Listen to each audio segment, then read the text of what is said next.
오늘 주신 하나님의 말씀은 히브리서 8장 1절에서 6절까지 말씀입니다. 같이 봉독하겠습니다. 지금 우리가 하는 말의 요점은 이러한 대제사장이 우리에게 있다는 것이라. 그는 하늘에서 지극히 크신 이의 보좌 우편에 앉으셨으니 성소와 참 장막에서 섬기는 이시라.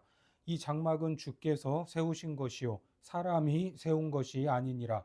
대제사장마다 예물과 제사 드림을 위하여 세운 자니 그러므로 그도 무엇인가 드릴 것이 있어야 할지니라. 예수께서 만일 땅에 계셨더라면 제사장이 되지 아니하셨을 것이니 이는 율법을 따라 예물을 드리는 제사장이 있음이라. 그들이 섬기는 것은 하늘에 있는 것의 모형과 그림자라. 모세가 장막을 지으려 할 때에 지시하심을 얻음과 같으니 이르시되 삼가 모든 것을 산에서 내게 보이던 본을 따라 지으라 하셨느니라. 그러나 이제 그는 더 아름다운 직분을 얻으셨으니 그는 더 좋은 약속으로 세우신 더 좋은 언약의 중보자시라. 오늘은 더 좋은 언약의 중보자라는 제목으로 하나님 말씀 전하겠습니다. 지금까지 히브리서를 보시면서 확인을 했듯이 계속해서 히브리서가 강조했던 것, 그것이 무엇입니까? 물론 예수 그리스도를 강조하고 있는데 그 예수님을 어떻게 표현을 했죠? 그렇습니다. 대제사장으로 표현을 하고 있습니다. 우리에게 영원한 대제사장이 계시다라는 이 말을 귀에 못이 박히도록 강조하고 있습니다. 지난 시간에 봤던 것처럼 하나님은 멜기세덱의 반차를 따르는 대제사장, 그것을 이야기하시면서 맹세까지 하셨습니다. 하나님의 말씀은 그냥 하셔도 중요한데 맹세까지 하시면서 언급한 것이라면 참으로 중요한 말씀이죠. 히브리서 7장 28절에 보면 율법은 약점을 가진 사람들을 제사장으로 세웠거니와 율법 후에 하신 맹세의 말씀은 영원히 온전하게 되신 아들을 세우셨느니라. 여기에 보면 영원히 온전하게 되신 아들을 세우셨다라고 말합니다. 이것이 무슨 말인가? 구약의 아론의 집안에서 대제사장을 이어가고 레위 지파 사람들이 제사와 관련된 일을 감당했지만 그들은 모두 다 죽었습니다. 죽으면 그 아들이 해야 하고 또 다음 순번에 사람들이 이어가야 했습니다. 하지만 예수님은 어떻습니까? 영원히 바뀌지 않는다라는 거죠. 그리고 구약의 제사처럼 반복할 필요도 없었습니다. 그분이 온전한 제물이 되셨기 때문에 더 이상의 제사도 필요치 않게 된 것입니다. 그렇게 영원한 대제사장이 되셨고 우리에게 영원한 생명을 주셨습니다. 제가 짧게 말했지만 이 내용이 4장부터 7장까지 반복되어 설명되었던 그 내용입니다. 중요한 내용이기 때문에 히브리 사람들에게 이해시키고 각인시켜야 했기 때문에 반복하고 또 반복해서 또 다양한 관점으로 아론의 반열을 따르는 대제사장보다 훨씬 더 중요한 분이 멜기세덱의 반차를 따르는 예수님이시다 이렇게 말했던 겁니다. 그리고 오늘 8장을 시작하면서도 그 내용을 또다시 언급하고 있죠. 본문 1절에 보니까 지금 우리가 하는 말의 요점은 이러한 대제사장이 우리에게 있다는 것이라. 그는 하늘에서 지극히 크신 이의 보좌 우편에 앉으셨으니 어떻습니까? 요점이 바로 그 말이다라는 것이죠. 이것이 얼마나 중요하면 얼마나 필요한 내용이면 이렇게까지 강조하고 또 강조하고 있을까? 우리가 잘 알듯이 당시 히브리 사람들이 봤던 이 히브리서의 성도들의 삶은 결코 쉽지 않은 삶이었습니다. 동족 유대인들에게는 배신자의 낙인이 찍힌 상태고 로마 제국으로부터는 황제를 반대하는 반국가 세력이었던 겁니다. 그래서 핍박을 견디지 못한 성도들이 발생하고 다시 유대교로 돌아가거나 로마의 핍박에 굴복하여 배교하는 일들이 벌어지고 있었습니다. 그런 상황에서 우리에게는 대제사장이 계시다라는 이 사실은 참으로 중요한 내용이었던 겁니다. 어떻습니까? 우리에게 대제사장이 계신다라, 이 예수님이 있다라는 이 사실이 여러분들의 삶에도 그렇게 힘이 되고 있습니까? 하루를, 한 달을, 1년을 버틸 힘이 진정되고 있습니까? 우리가 무엇이길래 하나님의 아들이 우리를 위해 이 땅에 오셔야 한다는 말인가? 누가 나를 위해서 그 목숨까지 내어줄 수 있습니까? 그런데 예수님은 그렇게 하셨다라는 겁니다. 우리가 무엇이길래? 어떻게 생각해 보면 이해되지 않는 사실이지만 그분이 우리를 위해, 나를 위해 계신다라는 사실을 우리는 믿어야 합니다. 그리고 그분이 지금 어디에 계시다고 하죠? 하늘 보좌 우편에 계시다고 합니다. 이 말은 사도신경을 암송하면서도 매번 반복하는 내용이기 때문에 별것 아닌 것처럼 넘길 수도 있지만 좀 깊게 생각하면 놀라운 일입니다. 예수님이 아론 계열의 유한한 제사장으로, 그래서 죽으면 다음 사람이 이어가야 하는 그런 제사장으로 오신 것이 아니라 말 그대로 영원한 대제사장으로 오셨습니다. 그리고 마지막에 십자가 위에서 자기를 대속의 제물로 드리셨죠. 그렇게 우리의 구원을 완성하셨습니다. 우리는 이것을 믿고 고백합니다. 사람들은 예수님이 그렇게 죽은 줄 알고 다 끝난 줄 알았는데 사흘 만에 죽음의 권세를 이기시고 다시 살아나셨습니다. 돌아가시기 전부터 말씀하셨던 것처럼 다시 부활하셨다는 거죠. 그리고 어떻게 됐습니까? 사람들이 지켜보는 가운데 하늘로 올라가셨습니다. 승천하셨습니다. 그렇죠. 그런데 그 장면을 하늘 보좌에 계신 하나님의 입장에서 보면 어떨까? 대속의 제물이 되신, 구원을 완성하신 예수님을 받아주셨다는 것입니다. 아들을 받으시고 보좌 우편에 앉히신 것이 우리 입장에서 보면 승천하셨다라고 말하는 겁니다. 그래서 예수님이 이 땅에 오신 목적, 대제사장으로서의 직무를 완성하고 인류의 구원을 마무리한 겁니다. 그런데 이것이 끝이 아니라 하늘 보좌에 앉아 계신다라고 말하죠. 왜 이것을 설명하고 있을까? 이 보좌는 성경에서 몇 번 등장을 하고 있는데 특히 하나님의 백성들이 절망과 위기 가운데 있을 때에 그 보좌에 대해서 언급합니다. 먼저 구약에서 하늘 보좌가 보여진 장면은 이사야에 나오죠. 어느 날 이사야가 성전에 들어왔는데 그의 등은 굽어지고 어깨가 축 늘어질 수밖에 없었습니다. 이사야의 입에서는 신음소리가 터져 나올 수밖에 없었어요. 하나님, 어떻게 해야 합니까? 이 나라를 어쩌면 좋습니까? 이 백성을 어떻게 하시렵니까? 우리 이사야 6장 1절 말씀을 보겠습니다. 우시야 왕이 죽던 해에 내가 본즉 주께서 높이 들린 보좌에 앉으셨는데 그의 옷자락은 성전에 가득하였고, 우시야 왕은 16세의 왕위에 올라서 52년을 통치하던 절대 권력, 그 권력의 상징이었습니다. 솔로몬 왕이 죽은 이후에도 나라가 강성했는데 그 권력의 정점이 죽으니까 백성들마다 절망하고 이제는 나라가 끝났다는 이런 말들을 쏟아냈습니다. 사회적 분위기가 심상치 않았습니다. 머지않아 아수르와 바벨론에게 우리는 망할 것이다. 짐승들처럼 끌려가는 포로가 될 것이다. 궁궐 안팎에서 저주와 탄식과 흉흉한 소문들이 돌고 있을 때에 성전 안에 고요하게 한 사람이 앉아 있었는데 그게 바로 이사야 선지자였습니다. 하나님이 그때 이사야에게 보여주신 장면이 어떤 장면입니까? 하늘 보좌였던 겁니다. 주께서 높이 들린 보좌에 앉으셨는데 그의 옷자락은 성전에 가득하였고, 왜 이 장면을 보여주셨을까? 세상은 희망이 없다고, 이제는 망했다고 하면서 절망과 낙심에 빠졌지만 그것이 끝이 아니다라는 말이죠. 여전히 이 땅은 하나님의 통치 아래에 놓여 있고 하나님께서 심판하시고 마지막 영광은 그 보좌로 돌아온다라는 겁니다. 그것을 이사야 선지자에게 보여주신 겁니다.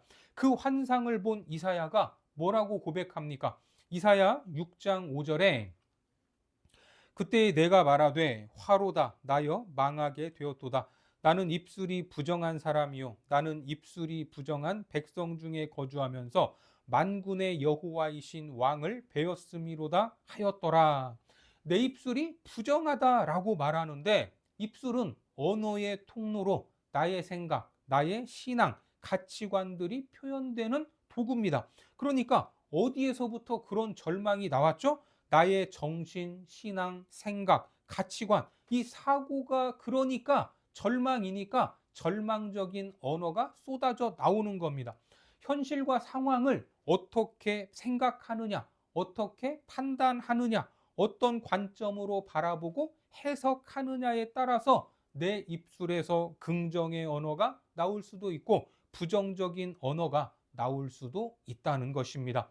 모든 백성들의 입술에서 온갖 부정과 절망의 말이 쏟아질 때에 이사야는 만군의 여호와 하나님을 배웠던 것입니다.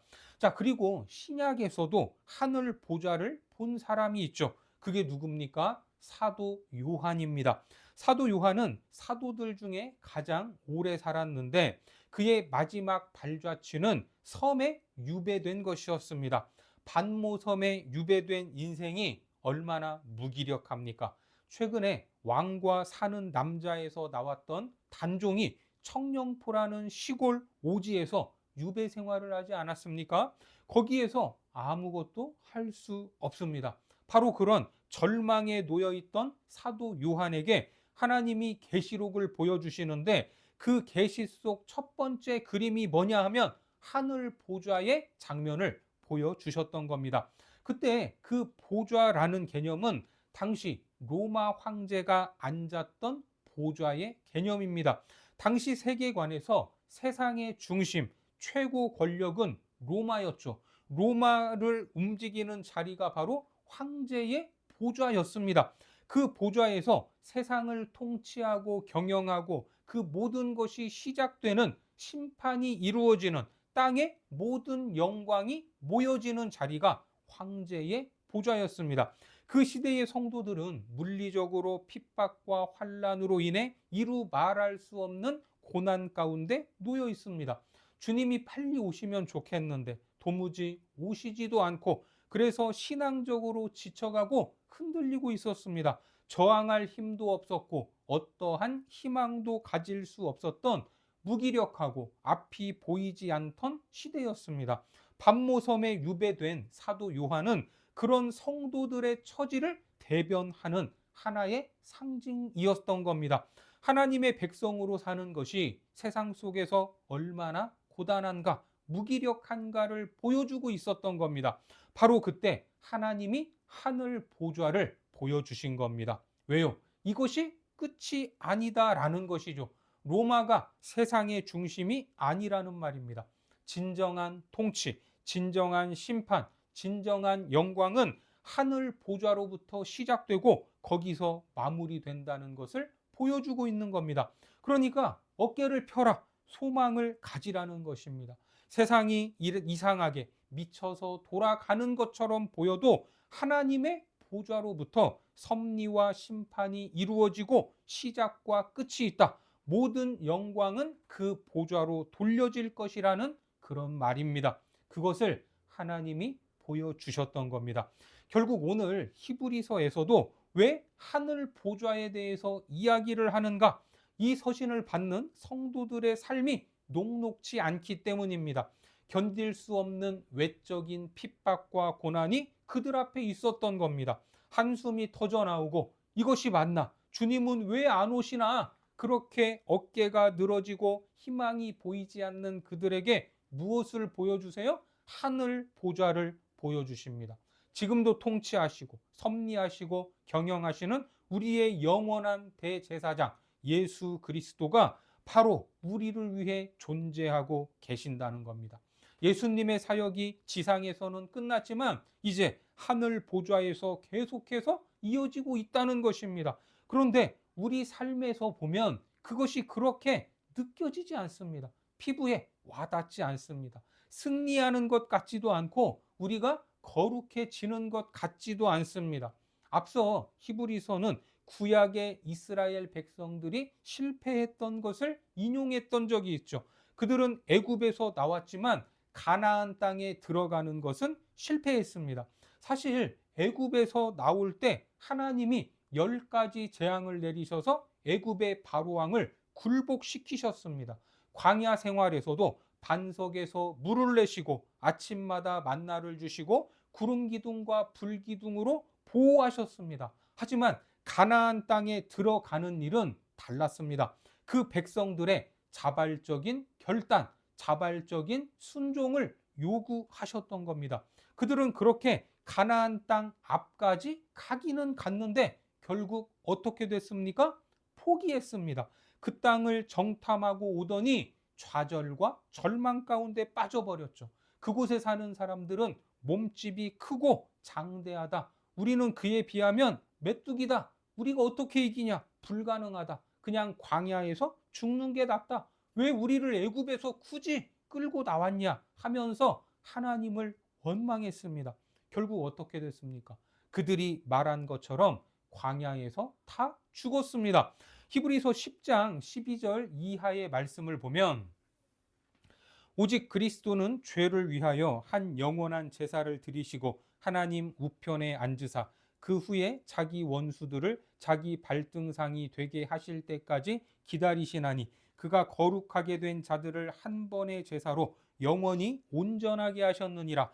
또한 성령이 우리에게 증언하시되 주께서 이르시되 그날 후로는 그들과 맺을 언약이 이것이라 하시고 내 법을 그들의 마음에 두고 그들의 생각에 기록하리라 하신 후에 또 그들의 죄와 그들의 불법을 내가 다시 기억하지 아니하리라 하셨으니 이것들을 사하셨은즉 다시 죄를 위하여 제사 드릴 것이 없느니라.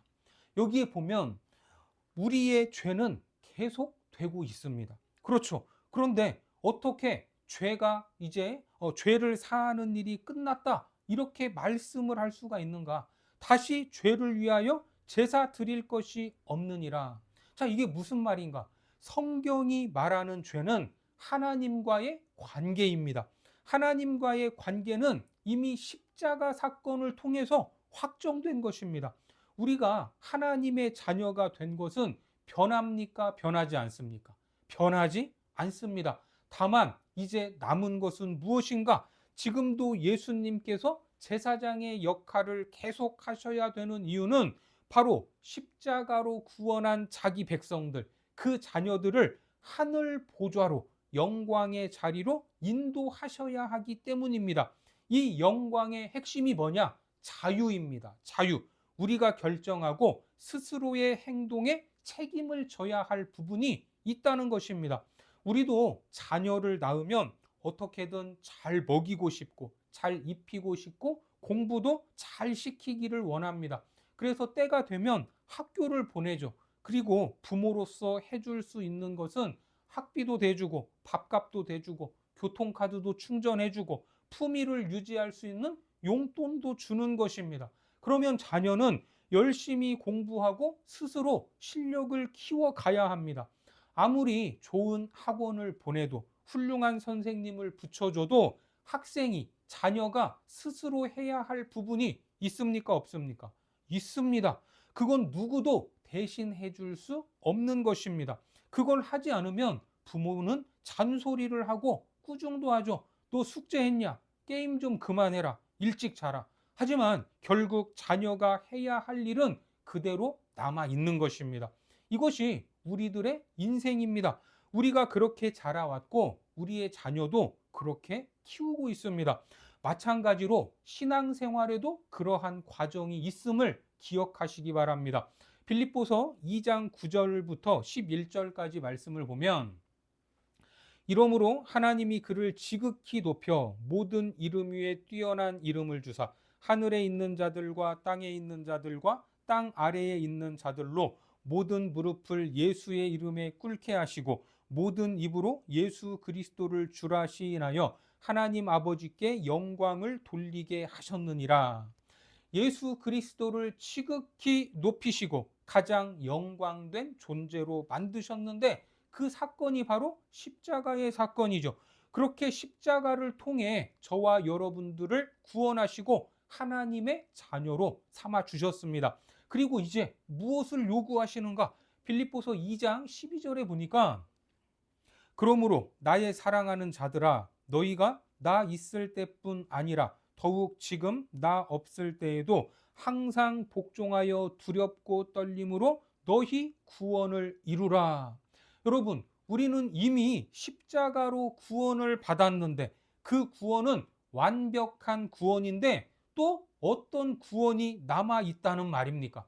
여기서 말하는 구원은 죄사함을 얻는 구원이 아니죠. 바로 하나님의 자녀로서 성장하는 것입니다. 항상 복종하고 두렵고 떨리는 마음으로 우리의 구원을 이어가야 합니다. 그 일을 위해서 하나님이 어떻게 하십니까? 빌립보서 2장 13절에 너희 안에서 행하시는 이는 하나님이시니 자기의 기쁘신 뜻을 위하여 너희에게 소원을 두고 행하게 하시나니 그렇습니다. 하나님이 행하게 하십니다. 그러니 우리들의 현실과 현재의 조건 속에서 영적인 실력들을 하나하나 쌓아가야 합니다. 힘들다고 어렵다고 외면하거나 피해서는 안 됩니다. 물론 때로는 울음이 터져 나오기도 하고 가슴을 칠 때도 있습니다. 그로 인해 자책할 수도 있고 회개하기도 합니다. 하지만 이 모든 것들이 내가 마땅히 감당해야 할 책임을 회피하는 이유가 될 수는 없습니다. 왜 그렇습니까? 성경은 우리가 승리할 것이다 라고 약속하기 때문입니다. 예수 그리스도께서 하늘 보좌 우편에서 영원한 제사장으로 우리를 위하여 중보하고 기도하고 계시기 때문입니다. 예수님께서 하늘 보좌 우편에서 중보 사역으로 이 일을 하고 계신다라는 걸 믿으시기 바랍니다. 그래서 우리는 이 길을 걷도록 부름을 받았습니다. 이제 우리가 드리는 삶의 예배 속에서 우리는 율법의 요구로 억지로 마지못해 하는 것이 아니라 십자가와 만난 구속의 사랑으로 인해 예수님이 먼저 걸어가신 그 길을 기꺼이 따라갈 수 있습니다. 때로는 그 길에 손해가 있을지라도 고난일지라도 믿음으로 걸어갈 때에 결국은 모든 것이 합력하여 축복의 걸음이 될 것입니다. 이 한 주도 그 축복의 길, 믿음의 길을 걷는 온 성도들이 되시기를 주님의 이름으로 축원합니다. 기도하겠습니다.